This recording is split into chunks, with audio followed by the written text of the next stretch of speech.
यह परम सत्य है, यह फैक्ट है, ये भागवत की महिमा है। तो सनत कुमार आदि सुना रहे हैं इतिहास, भागवत को सुन करके एक बहुत बड़ा पापी तर गया। तो कथा सुना रहे हैं कि तुंगभद्रा नदी के तट पर एक नगर था। तुंगभद्रा नदी दक्षिण भारत में है, आज भी। तो वहां उस नगर में एक आत्मदेव नाम का ब्राह्मण रहता था। वो ब्राह्मण बहुत धनी था और बहुत सदाचारी था। यहाँ तक लिखा गया है कि वह वेद शास्त्र को ऐसा जानता था, इतना पारंगत था कि दूसरे सूर्य के समान तेजस्वी ब्राह्मण था, इतना तेजस्वी ब्राह्मण। लेकिन संजोग बस या कर्म का फल कहिए, उसको वाइफ जो मिली थी, उसकी जो पत्नी मिली थी, वो बहुत बैड थी, वो बहुत खराब थी। इसीलिए बहुत सोच समझकर विवाह करना चाहिए मनुष्य को।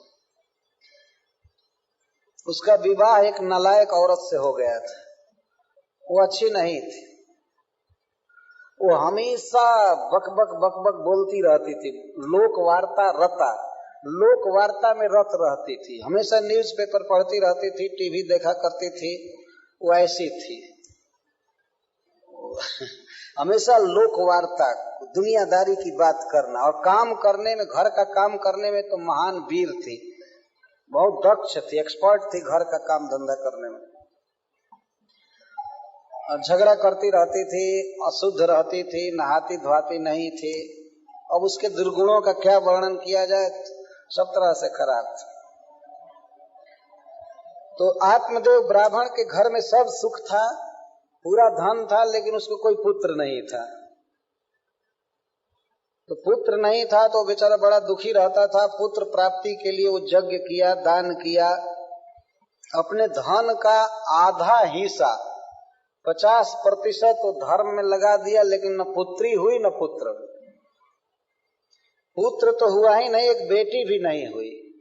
इसलिए बहुत भारी चिंता उसको हुई कि हाय, धन भी चला गया और बेटा हुआ न बेटी हुई, कुछ नहीं। बड़ा चिंतित रहता था। और ऐसी लोक में मान्यता है और शास्त्रों में भी लिखा गया है कि जिस व्यक्ति को पुत्र नहीं होता है और यदि वह स्वयं धर्म का आचरण नहीं किया है, तो उसका आगे का जीवन बड़ा खतरा से पूर्ण रहता है। अगर पुत्र है तो पुत्र कुछ ऐसा सत्कर्म कर देता है जिससे पिता की सद्गति हो जाती है। इसीलिए पुत्र की कामना करनी चाहिए मनुष्य को। सुयोग्य पुत्र होना बहुत अच्छा है। कई ऐसे इतिहास हैं। प्रहलाद महाराज ने अपने पिता को तार दिया, सगर महाराज के पुत्रों को भगीरथ जी ने तार दिया। ऐसी बहुत सी घटनाएं हैं। तो पुत्र होना आवश्यक है। आजकल के लोग तो विवाह करना चाहते हैं, लेकिन वो चाहते हैं कि हमको कोई संतान न हो, बस बिल्कुल राक्षस हो गए हैं। उनको इंद्रिय तृप्ति चाहिए, बाकी कोई जिम्मेवारी नहीं चाहिए किसी के पालन पोषण और इधर पाश्चात्य देश में मैं तो सुना हूं कि अपने घर से लड़का को निकालने के लिए लोग पार्टी देते हैं कि आज हम इसको घर से बाहर कर रहे हैं, आइए हमारे यहाँ खाइए पीजिए और आशीर्वाद दीजिए कि हमसे इसका कोई नाता न रहे, ये चला जाए जहां जाना हो चला। ये ऐसा देश है, ऐसा समाज। लेकिन वैदिक समाज ऐसा नहीं है। पुत्र में और पिता में बहुत घनिष्ठ प्रेम होता है और दोनों एक दूसरे के सहायक होते हैं। लोक परलोक में सब जगह सहायक होते हैं। तो उसको बड़ी चिंता हो रही थी। वो एक दिन वो घर से निकल गया। आत्मदेव ब्राह्मण उद्विग्न होकर घर से निकल गया और सोचा कि अब क्या करूं। तो गया एक जगह, एक सरोवर था, तालाब। तो वहां पानी पिया, पानी पी करके बैठा था। तब तक एक ऋषि आए, एक सन्यासी आए उधर से। तो सन्यासी भी जल पिए सरोवर का, एक पेड़ के पास बैठे, वृक्ष के पास बैठे। तो ये गया उनसे मिलने के लिए। बड़े तेजस्वी सन्यासी थे, बहुत तेज था उनका प्रभाव था। तो गया और उनके आगे जाकर प्रणाम किया वो आत्मदेव ब्राह्मण और रोने लगा। फफक फफक कर रोने लगा।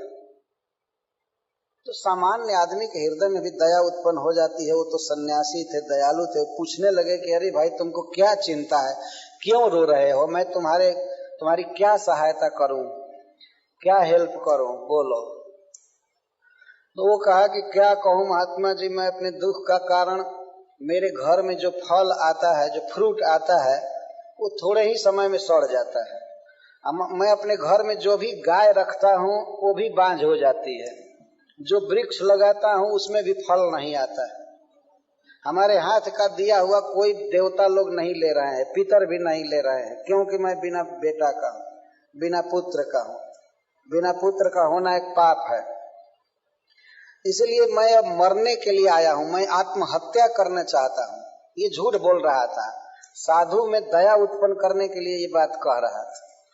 मैं मरने आया हूँ और मैं आपके सामने ही अब मरना चाहता हूँ। तो सन्यासी ने कहा कि अरे इसमें मरने की क्या जरूरत है, बेटा नहीं है तो तुम मर जाओगे। नहीं नहीं, तुम पुत्र की इच्छा ही मत करो, पुत्र से बड़ा दुख होता है। चित्रकेतु महाराज को दुख हुआ था, सगर महाराज को दुख हुआ था, पुत्रों से बहुत बहुत दुख होता है। बेटा से चिंता मत करो, सन्यास ले लो, घर छोड़ दो, भगवान का भजन करो, उसमें सुख है। और महात्मा ने यह भी कह दिया कि तुम एक जन्म की क्या चिंता करते हो, 7 जन्मों तक तुमको न पुत्री होगी न पुत्र होगा।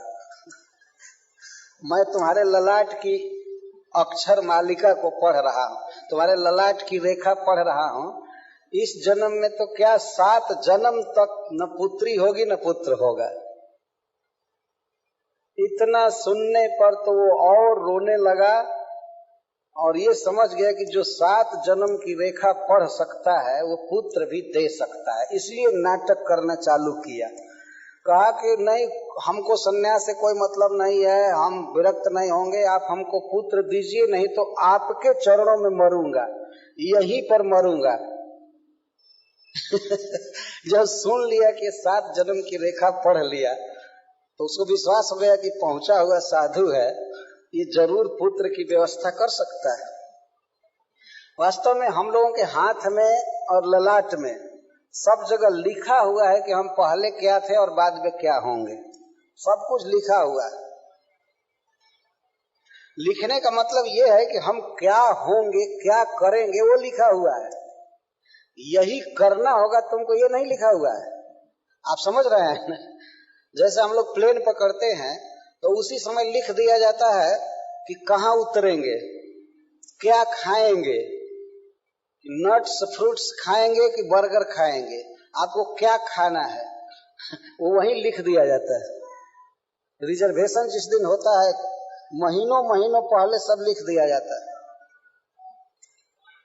वो लोग नहीं लिखते हैं कि तुमको यहीं उतरना पड़ेगा, लेकिन कहाँ उतरना है वो लोग लिखते हैं, हमसे पूछते हैं। ऐसा नहीं कि हम कह दें कि जहां का मन करे वहां का टिकट दे दो, वो सब चीज निश्चित रहता है। तो हम लोगों का निश्चित है। निश्चित मतलब जो कुछ होने वाला है वो सब पता है, ईश्वर को लिखा हुआ है। कोई कहे कि हाथ में तो बहुत कम लिपियां हैं, इसमें क्या क्या लिखा जाएगा, लेकिन वो कंप्यूटर का जो छोटा सा डिस्क होता है, आप तो सब लोग इसको समझते हैं, उस कंप्यूटर के छोटे डिस्क में, कैसेट में कितनी बातें होती हैं, वॉल्यूम्स एंड वॉल्यूम्स बुक्स होते हैं उसमें।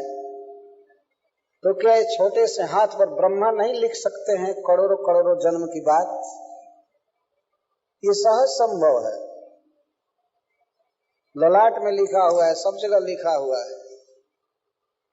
तो साधु पढ़ लिए, कहे कि तुमको 7 जन्म तक बेटा है न बेटी है, तो लगा रोने और सोचा कि इसके अंदर दया उत्पन्न करानी चाहिए, ये जरूर वरदान दे देगा तो इसके वरदान से पुत्र हो जाएगा। वो कहा कि मैं आत्महत्या करूंगा यदि आप पुत्र नहीं देंगे तो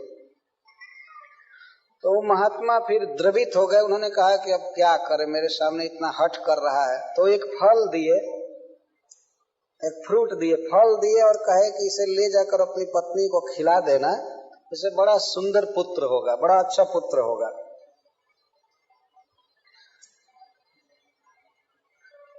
लेकिन उस पुत्र से तुमको सुख नहीं होगा। तो ये सोचा कि शायद उदंड हो जाएगा, हमारा बेटा उच्छृंखल होगा इसलिए दुख होगा, लेकिन something is better than nothing, कम से कम बेटा तो हो जाए, भले सुख मिले या न मिले, तो चलो बेटा हो जाए। तो फल दे दिए और लेकर के फल गया, अपनी पत्नी को दिया, कहा कि देखो इसको ये खाना है। और महात्मा ने बहुत बहुत नियम बनाया है कि तुमको जब तक गर्भ रहे तब तक सत्य बोलना है, पुत्र होने के बाद चाहे 24 घंटे झूठ बोला करना, लेकिन कम से कम जब तक गर्भ है तब तक सत्य बोलना है, स्नान करके रहना है, सदाचार का पालन करना है, बहुत बहुत नियम बताया। तो उसको तो फल खाना नहीं था, उसे पुत्र की इच्छा नहीं थी। और जो स्त्री थी वो बहुत बदमाश थी, उसको पुत्र की इच्छा नहीं थी और सोचती थी मैं ऐसे ही सुखी हूं। तो कहा कि फल खा लो, तो वो कहती है कैसे खा ले, सन्यासी का दिया हुआ फल बिना नहाए खा ले? अरे नहाऊंगी, पूजा पाठ करूंगी, इसके बाद खाऊंगी। जाइए आप अपना काम कीजिए, अपना जॉब देखिए, आप जाइए अपने काम पर, ऑफिस जाइए, चाहे कुछ भी जाइए, हम खा लूंगी। उसको खाना नहीं था। तो जब उसका पति चला गया अपने जॉब पर, तो वो अपनी सखी से रो रो करके कहने लगी क्या करूं, देखो ये फल लाया है, फल खाने पर गर्भ हो जाएगा, हमारे लिए बहुत भारी समस्या उत्पन्न होगी। फल भक्षेण गर्भः स्यात् गर्भेण उदर वृद्धिता, फल खाने से गर्भ हो जाएगा, गर्भ से पेट बढ़ जाएगा, पेट बढ़ जाने से कम भोजन होगा, और कम भोजन होने से कम शक्ति हो जाएगी, तो घर का काम धंधा कैसे होगा? इस तरह से विचार कर रहे कुतर्क जोग उपस्थित कर रही है। इस संसार की सभी स्त्रियां इसी राक्षसी जैसा सोचने लगे, तब तो सृष्टि ही बंद हो जाए। खाने को नहीं मिलेगा, अल्प शक्ति हो जाएगी, तो घर का काम नहीं होगा। और कदाचित गांव में डकैती पड़ेगी, चोर आएंगे, लूटे पीटेंगे, तो सब लोग तो भाग जाएंगे, लेकिन मैं भारी शरीर वाली कैसे भागूंगी? अभी से सोच रही कि गांव में चोरी होती ही रहती है, डकैती होती है, डाकू लोग लूटते हैं, तो और सब लोग भाग जाएंगे, मैं पकड़ी जाऊंगी। प्रहलाद की माता के समान मैं पकड़ी जाऊंगी। ब्राह्मणी थी इसलिए इतिहास पुराण सुनी थी, जानती थी, लेकिन सदाचारी नहीं थी। और फिर कहती है कि कहीं सुखदेव गोस्वामी की तरह यदि बच्चा बाहर नहीं आएगा तो मैं तो ऐसे ही मर जाऊंगी। ये भी वो कहती है। सुखदेव जी की कथा सुनी होगी ब्राह्मण की पत्नी थी तो घर में कुछ कथा वार्ता चलती होगी, और किसी तरह से गर्भ नहीं यदि अच्छा से हुआ, वैसे भी मरना होगा, ये होगा वो होगा, मैं तो क्या करूं, और मैं इतनी सुकुमारी हूं कि मैं गर्भ ढो नहीं सकती हूं। और मान लो यदि प्रसव हो भी जाए तो मैंने सुना है कि प्रसव में बहुत दुख होता है, मैं यह दुख सहने के लिए तैयार नहीं, मैं ये दुख नहीं सहूं। किसी भी नारी के हृदय में एक लालसा होनी चाहिए कि मैं पुत्रवती बनूं। हम लोग अपने देश में, भारतवर्ष में देखते हैं कि लड़की सयान होती है तो उसके मन में एक लालसा होती है कि मैं मां बनूं। पत्नी बनने के बाद वो मां बनना चाहती है, और यह बहुत अच्छा विचार है वास्तव में। लेकिन ये धुंधुली, उसका नाम धुंधुली था, वो धुंधुली करे नहीं, मैं प्रसव करने में मर सकती हूँ, इसलिए मैं इस फल को नहीं खाऊंगी। वो सोच रही थी, रो रो कर कह रही थी कि क्या उपाय किया जाएगा, अगर गर्भ नहीं होगा, मान लो फल नहीं खाऊंगी और गर्भ नहीं होगा तो मेरा पति पूछेगा कि क्या प्रभाव हुआ, साधु का दिया हुआ फल व्यर्थ हो नहीं सकता है, तो पूछेगा कि क्यों नहीं गर्भ हुआ, तो वैसे वो पीटेगा, वैसे हमको मारेगा, अब मैं क्या करूं। और कदाचित यदि पुत्र हो भी जाए तो फिर उसका मल मूत्र साफ करो, धोवो, दूध पिलाओ, ये सब करो, इतना झंझट मुझसे नहीं होगा। तो जिससे बात कर रही थी वो उसकी बहन थी। तो वो कही कि देखो मुझे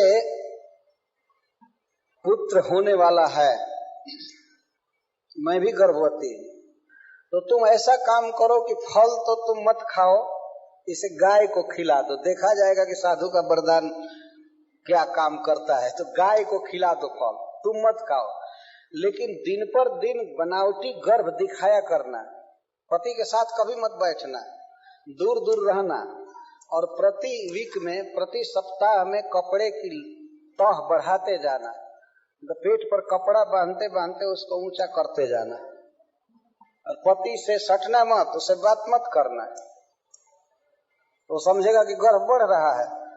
और जब मेरा बेटा होगा, मेरा बेटा पहले हो जाएगा, जब तुम्हारा तो बेटा होगा नहीं तो मैं हल्ला करूंगी कि मेरा बेटा मर गया, मैं तुमको दे दूंगी अपना बेटा, और मैं हल्ला करूंगी कि मेरा बेटा मर गया, और तुम कहना कि पता नहीं क्यों हमारे स्तनों में दूध नहीं आया, तो मैं सुनी हूं कि मेरी बहन का बेटा हुआ था वो मर गया है, तो पति जी उसको बुला दीजिए, वो इसको पाल पोस दे, वो दूध पिला दे। वास्तव में गर्भ जब होता है माँ को तो भगवान दूध भेजते हैं, माँ के स्तनों में दूध देते हैं बच्चे के लिए, लेकिन उसको तो बेटा होता नहीं, इसलिए दूध आने का प्रश्न ही नहीं।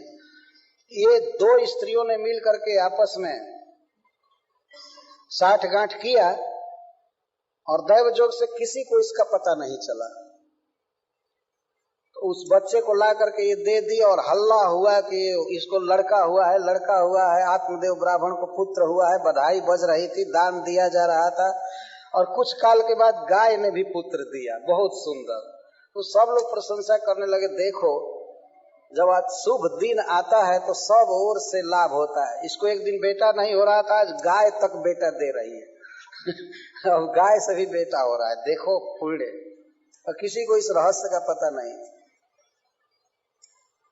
तो इस तरह से वो धुंधुकारी जो था, इसकी बहन का लड़का, वो महाखल हो गया और मुर्दा छू करके भोजन करता था, चोरी करता था, बहुत बहुत दुष्कर्म किया। उसके दुष्कर्मों का वर्णन पद्म पुराण में दिया गया है।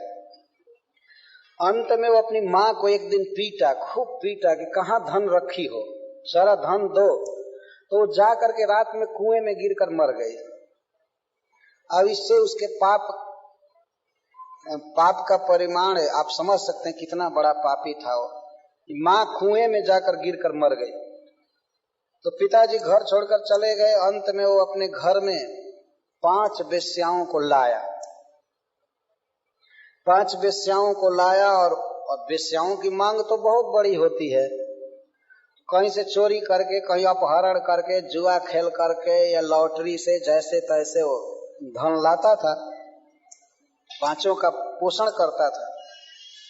बहुत ज्यादा चोरी किया, घर में बहुत धन इकट्ठा हो गया। तो उन स्त्रियों ने एक दिन मीटिंग किया, 5 ने, कि भाई इतना अवैध धन ला रहा है जगह जगह से, तो किसी दिन सरकार पकड़ेगी, पूछेगी कि तुम्हारा कौन सा फैक्ट्री चल रहा है, कहाँ से धन आया है, ये सारा धन कहाँ से आया। सारा पता चल जाएगा कि ये चोरी का धन है, तो वो तो पकड़ा जाएगा, हम लोग भी जेल जाएंगे। इसलिए एक काम करना चाहिए कि इसको अब जान से मार देना चाहिए, इसकी हत्या कर देनी चाहिए, नहीं तो हम लोग जेल की हवा खाएंगे। तो 5 ने मिल करके रात में उसको मारना चालू किया। मर नहीं रहा था। अंत में उसके मुख में वे कोयले का अंगार डाल करके मार, जलता हुआ अंगार उसके मुख में डाली, तड़प तड़प कर मर गया। और इसके बाद वो भयंकर प्रेत हो गया।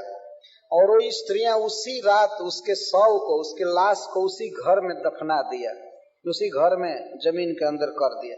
और लोग पूछते थे कि वो धुंधुकारी जी अभी नहीं आए, इस बार बहुत दूर चले गए हैं क्या?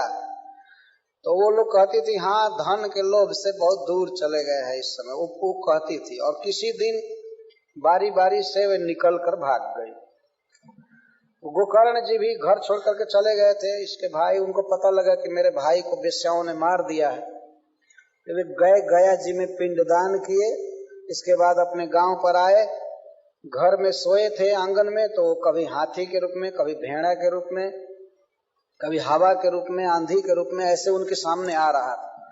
तो गंगा जी का पानी लिए थे कमंडल में, को छिड़के उस पर, तो उसे बोलने की शक्ति आ गई और बोला कि हे भैया, मैं आपका भाई धुंधुकारी हूँ, मैं बहुत बड़ा पापी हूँ, मुझे वेश्याओं ने इस तरह मार दिया है, मैं दुर्गति में पड़ा हूँ, आप मेरा उद्धार कीजिए। तो गोकर्ण जी ने कहा कि तुम्हारे उद्धार के लिए मैं गया जी में श्राद्ध करके आया हूँ, इससे तुम्हारी मुक्ति नहीं हुई।